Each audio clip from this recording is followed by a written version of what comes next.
अस्सलाम वालेकुम students. Question number 12 आज हम स्टार्ट करेंगे, जिसकी स्टेटमेंट है find two unit vectors which makes an angle of 60 degree with vector I minus J and I minus K. यानी कि हमारे पास दो अपने यूनिट वेक्टर फाइंड करने हैं जो 60 डिग्री के एंगल बना रहे हैं इन दो वेक्टर के साथ। 60 डिग्री का एंगल हमने चेक करना है जी, इन दोनों के साथ बना रहे हैं। इसका सोल्यूशन देखेंगे जी। सबसे पहले हम एक यूनिट वेक्टर लेट कर लेंगे। वो यूनिट वेक्टर क्या है, x i plus y j plus जी की, इसको इक्वेशन ए का नाम दे लिया। तो इसकी मैग्नीट्यूड फाइंड करते हैं जी। मैग्नीट्यूड फाइंड कर ली, आई के कोफिशिएंट का इसका स्केयर, जे के कोफिशिएंट का स्केयर, के कोफिशिएंट का स्केयर लिख के अंडर रूट आ गया। दोनों साइड पे हम क्या लेते हैं जी, स्केयर ले लेते हैं जी। जिसका स्केयर बन जाएगा, इसका अंडर रूट क्या हो जाएगा, वो कैंसिल हो जाएगा। अब हमें पता है कि मैग्नीट्यूड यूनिट वेक्टर की मैग्नीट्यूड क्या होती है, 1 होती है। और ये लिख ली और दूसरी साइड पे हमारे पास इक्वेशन 1 बन गई। अब हमने क्या काम करना है, अब जो दो वेक्टर हमें क्वेश्चन में दिए गए हैं जी, ठीक है, इन जिसमें हमने चेक करना है ये 60 डिग्री का क्या कर रहे हैं, एंगल बना रहे हैं। अब इन दोनों वेक्टर्स को हमने क्या करना है, नाम दे लेना है जी। ए को ए का नाम दे लेंगे, दूसरे को हम क्या करते हैं, बी का नाम दे लेते हैं जी। तो ए को मैंने नाम दे लिया ए का और दूसरे को बी का। अब हमने क्या काम करना है, अब हमने इन दो वेक्टर्स के डॉट प्रोडक्ट लेने हैं उस यूनिट वेक्टर के साथ। ये यूनिट वेक्टर जो हमने लेट किया हुआ है, ये ए के साथ 60 डिग्री का एंगल बना रहा है, और ये जो यूनिट वेक्टर है ये बी के साथ क्या कर रहा है, 60 डिग्री का एंगल बना रहा है। जो क्वेश्चन की रिक्वायरमेंट है वो हमें देखनी है। तो पहले सबसे पहले क्या काम करते हैं, यूनिट वेक्टर का ए के साथ हम डॉट प्रोडक्ट ले लेते हैं, ठीक है। उसको लिख लेते हैं जी, लिखते हैं जी, the unit vector u makes angle 60 degree with vector A, makes angle 60 degree with vector A। यानी A के साथ ये 60 डिग्री का एंगल बना रहा है, तो फिर हम इसका जो डॉट प्रोडक्ट है वो लिखते हैं जी। डॉट प्रोडक्ट हमारे पास क्या आ जाएगा, A और U का क्या आ जाएगा, डॉट प्रोडक्ट आ जाएगा। तो A और यूनिट वेक्टर का हम डॉट प्रोडक्ट लिख सकते हैं जी, A डॉट यूनिट वेक्टर और इज इक्वल टू आ जाएगा, पास आ जाएगा magnitude of A into magnitude of unit vector, साथ आ जाएगा कॉज थीटा। तो अब यहाँ पे हमें पता है कि थीटा क्या है, 60 डिग्री है, तो theta is equal to 60 degree लिख लेते हैं। ए की जो हमारे पास वैल्यू है वेक्टर की, वो हम क्या करते हैं, यहाँ पे पुट कर देते हैं, ठीक है। और ए हमारे पास आ रहा है जी, उसको लिख लेते हैं जी आई माइनस जे, ये ऊपर दिया हुआ है वैल्यू इसकी, तो लिख लेते हैं जी i minus j dot unit vector क्या हम लेट किया, वो लेट किया जी x i plus y j plus z k. ये हो गया इज इक्वल टू ए की मैग्नीट्यूड क्या होगी, ए की मैग्नीट्यूड फाइंड करते हैं जी। ए के जितने भी कंपोनेंट्स हैं उनका स्केल लेके अंडर रूट ले लेते हैं। ए के दो ही कंपोनेंट्स हैं, 1 और 1, दोनों का स्केल लेंगे, 1 + 1 क्या हो जाएगा, अंडर रूट 2 हो जाएगा, तो वो लिख लेंगे। साथ आगे आ रहा है जी आपके पास ये 1 का स्केयर है, तो जे के कोएफिशिएंट भी 1 है, तो दो ही हैं, दोनों का स्केल लिख के क्या प्लस करेंगे, अंडर रूट 2 आ जाएगा। यूनिट वेक्टर इसकी मैग्नीट्यूड हमेशा 1 होती है जी, ये आपको बता दिया। आगे काज थीटा, काज 60 लिख लेंगे, क्योंकि एंगल तो हमारे पास थीटा है। इसको मज़ीद सॉल्व करते हैं। एक्स आई के कोफिशिएंट को आई के कोफिशिएंट के साथ मल्टीप्लाई करेंगे, जे के कोफिशिएंट को जे के कोफिशिएंट के साथ, के कोफिशिएंट को के कोफिशिएंट के साथ। पहले इन दोनों को मल्टीप्लाई करते हैं जी। इधर 1 कोफिशिएंट है, इधर एक्स है, एक्स को 1 से मल्टीप्लाई करेंगे तो एक्स आ जाएगा। आगे जे का कोफिशिएंट वाई है और दूसरी साइड पे जे का कोफिशिएंट क्या है, -1 है, तो -1 को वाई से मल्टीप्लाई करेंगे तो -y आ जाएगा। अब आगे आपके पास इधर के का कोफिशिएंट है जी, इधर के का कोफिशिएंट नहीं है तो 0 होगा, तो 0 को जी से मल्टीप्लाई करेंगे आपके पास क्या आ जाएगा, 0 आ जाएगा। इधर आपके पास अंडर रूट 2 हो जाएगा और cos 60 आपको पता है 1/√2 हो जाता है जी। मजीद इसको सॉल्व करते हैं तो आपके पास आ जाएगा x minus Y is equal to, ये आपके पास अंडर रूट शिफ्ट हो जाएगा, 1/√2 हो जाएगा। अब यहाँ से हमने क्या करना है, यहाँ से हमने y की वैल्यू निकाल लेनी है। -y इधर आके +y हो जाएगा, 1/√2 इधर आके हो जाएगा माइनस हो जाएगा, तो आपके पास आ जाएगा जी x minus 1/√2 is equal to Y. तो ये हमारे पास है फर्स्ट कंडीशन को सॉल्व करके y की एक वैल्यू आ गई है। वो कंडीशन क्या यूज़ की है कि ये यूनिट वेक्टर है, इसके साथ क्या कर रहा है, 60 डिग्री का एंगल बना रहा है। अब हमने क्या करना है, सेकंड कंडीशन यूज़ करनी है कि जो सेकंड वेक्टर दिया गया ये वाला आई माइनस के, ये भी इस यूनिट वेक्टर के साथ क्या कर रहा है, 60 डिग्री का एंगल बना रहा है। इसी तरह इसका भी डॉट प्रोडक्ट लिख लेते हैं जी। लिख लेते हैं जी second condition, if unit vector makes angle 60 degree with vector b. अब दूसरे वेक्टर के साथ इसका चेक करते हैं जी। उसी तरह डॉट प्रोडक्ट जिस तरह हमने पहले सॉल्व किया उसी तरह लिख लेते हैं उसको। लेफ्ट साइड पे उसी तरह आ जाएगा B dot unit vector U, आगे आ जाएगा magnitude of vector B and magnitude of unit vector जो हमने लेट किया हुआ है, साथ cos 60 डिग्री, क्योंकि एंगल 60 डिग्री बना रहा है तो cos 60 डिग्री ही आएगा। वैल्यू लिखेंगे आई माइनस के, यू की वैल्यू लिखेंगे जी x i plus y j plus z के, वो जो हमने लेट किया हुआ है वही लिखेंगे। अब ये भी उसी तरह सॉल्व करना है जिस तरह हमने पिछला स्टेप किया जी। इसकी मैग्नीट्यूड, इसमें भी दो ही कोफिशिएंट कंपोनेंट हैं इसके, तो इसका भी इसकी मैग्नीट्यूड लेंगे, इसका मैग्नीट्यूड भी √2 ही आएगी, क्योंकि दो ही कंपोनेंट्स हैं, दो कंपोनेंट्स हों 1 1 दोनों के कोफिशिएंट हैं तो इनकी मैग्नीट्यूड 2 आएगी। cos 60 उसी तरह 1/√2 आता है जी, सॉरी 1/2 आता है जी, √2 नहीं आता।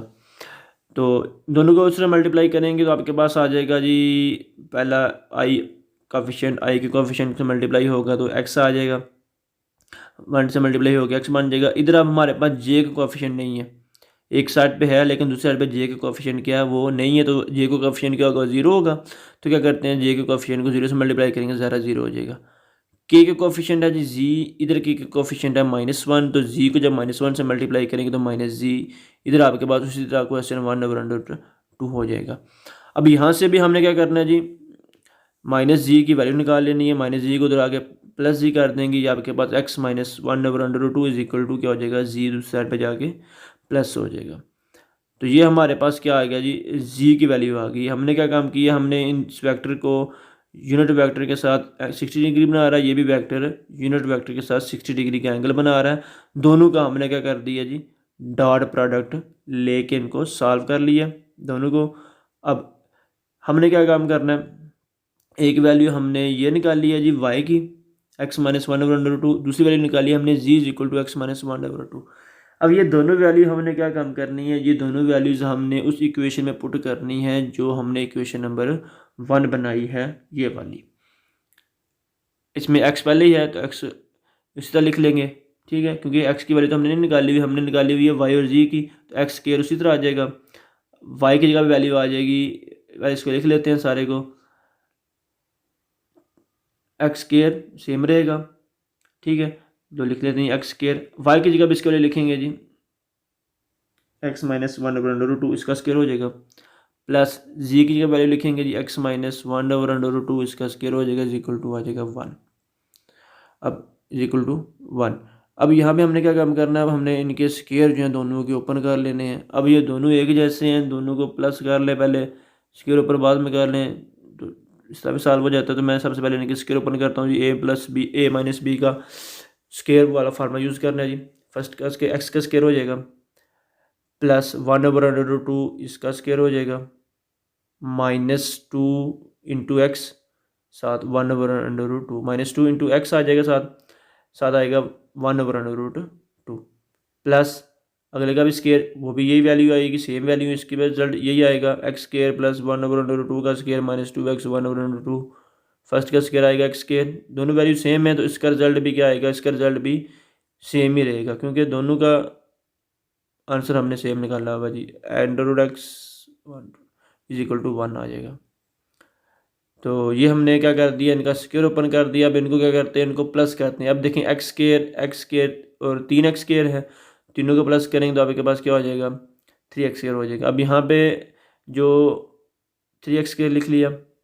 अब आगे देखें जी, ये जो हमारे पास √ कैंसिल हो जाएगा, स्क्वायर इसका स्क्वायर √ कैंसिल हो जाएगा, बाकी आपके पास ये √ वाली चीज़ें बच जाती हैं जी। तो जो कैंसिल होते हैं उनको कैंसिल करके जो आपस में प्लस माइनस हो रही हैं, प्लस माइनस करके लिख लेते हैं जी।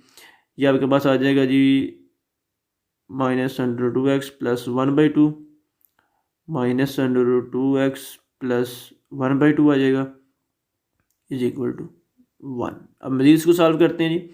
अब आ जाएगा जी 3x स्क्वायर, इसको लिख लेते हैं इसी तरह। आगे आ जाएगा -2√2x, ये दोनों वैल्यूज हैं, दोनों को हमने क्या कर दिया, ऐड कर दिया। आगे आपके पास आ गया जी 1/2 + 1/2, 1/2 + 1/2 को जब सॉल्व करते हैं तो आपके पास क्या आता है, 1 दूसरा भी जाके इस 1 से माइनस होकर क्या हो जाएगा, 0 हो जाएगा। ये 1/2 है ना, ये भी 1/2 है। 1/2 और 1/2 को जब प्लस करते हैं तो आपके पास 1 आता है, 1 दूसरे पे जाके 1 से माइनस होकर क्या हो जाएगा 0। अब यहाँ से मैं x को कॉमन कर लेता हूँ जी, यहाँ पर आंसर आ जाएगा 3x minus 2√2 is equal to 0। अब यहाँ से दो कंडीशन दोबारा बन रही है जी, x या तो 0 के इक्वल आएगा या दूसरी टर्म 0 के इक्वल होगी, या तो x 0 के इक्वल है या फिर 3x माइनस 2√2 ये 0 के इक्वल है। तो यहाँ से x 0 हो गया, यहाँ से x की वैल्यू निकालते हैं जी, 3x आपके पास आ जाएगा 2√2, x यहाँ से आ जाएगा 2√2/3। तो ये हमारे पास x की क्या आ गई हैं, दो वैल्यूज़ आ गई हैं जी, एक x इक्वल टू 0 आ गई है और दूसरी ये वाली वैल्यू आ गई है। अब हमने 2x की वैल्यू हमारे पास आई है, ठीक है, ये दोनों वैल्यू हमने x की अभी निकालनी है। इससे पहले हमने y और z की वैल्यू निकाली हुई थी। अब क्या काम करना है, ये बारी बारी दोनों में पुट कर देनी है। जब x हमारे पास 0 है तो ये दोनों इक्वेशन क्या बनेगी, जब x हमारे पास 0 है तो y हमारे पास आ जाएगा -1/2 और z भी हमारे पास क्या आ जाएगा -1/2। ठीक हो गया। जब x हमारे पास ये वैल्यूज़ दे रहा है उस वक्त ये दोनों इक्वेशंस क्या बनेगी, ये दोनों इक्वेशन उस वक्त बनेगी x की जगह पे आप ये वैल्यू पुट कर दें जिसको सॉल्व करें तो ये आपके पास आ जाएगा y is equal to 2√2/3 minus 1/2। इसका एलसीएम लेके सॉल्व करते हैं, ये एलसीएम इसका आ जाएगा जी 3√2, ऊपर आपके पास आ जाएगा जी 4 माइनस 3/3 4 माइनस 3 करेंगे तो आपके पास क्या आ जाएगा 1/3√2। ये आपके पास क्या आ जाएगा y की वैल्यू आ जाएगी। जब z में पुट करेंगे z की देखें सेम ही है, दोनों के रिजल्ट सेम है, तो z की वैल्यू भी क्या आएगी, z की वैल्यू भी इसमें से यही आएगी। तो यहाँ से हमने क्या काम किया जी, बेसिकली हमने उन दो वेक्टर्स को सॉल्व किया, ठीक है, x की वैल्यू पुट करके इनको वैल्यू निकाली है जो यूनिट वेक्टर के साथ 60 डिग्री का एंगल बना रहे थे, ठीक है। वो हमने क्या कर दिया, हमने वो यूनिट वेक्टर फाइंड करना है। अब हमने यूनिट वेक्टर तो खुद से लेट किया हुआ है, वो यूनिट वेक्टर जो हमने लेट किया हुआ वो क्या है जी, वो यूनिट वेक्टर हमने लेट किया हुआ है xi plus y j plus z के। हमने दो यूनिट वेक्टर फाइंड करने हैं, हमने एक लेट किया हुआ है लेकिन वैल्यूज़ तो हमारे पास सबकी x की भी दो आ रही हैं, y की भी दो आ रही हैं, z की भी दो आ रही हैं। तो बारी बारी पहले x y z की पहले वाली वैल्यू पुट करेंगे, इस वेक्टर में एक वैल्यू बन जाएगी, फिर इसमें जो दूसरी वैल्यूज फाइंड की हुई हैं दो वैल्यू फाइंड की हुई हैं दोबारा पुट करेंगे तो हमारे पास यूनिट वेक्टर आ जाएगा। पहले फर्स्ट वैल्यू पुट करते हैं जी, x हमारे पास 0 था तो y उस वक्त हमारे पास आया जी -1/√2, ये वाला -1/√2 साथ आ जाएगा j। तो उस वक्त k हमारे z हमारे पास क्या है, z भी हमारे पास ये वैल्यू आई है क्योंकि दोनों वैल्यूज हमारे पास सेम आ रही हैं। तो ये हमारे पास एक यूनिट वेक्टर बन गया जो हमारा रिक्वायर्ड यूनिट वेक्टर था।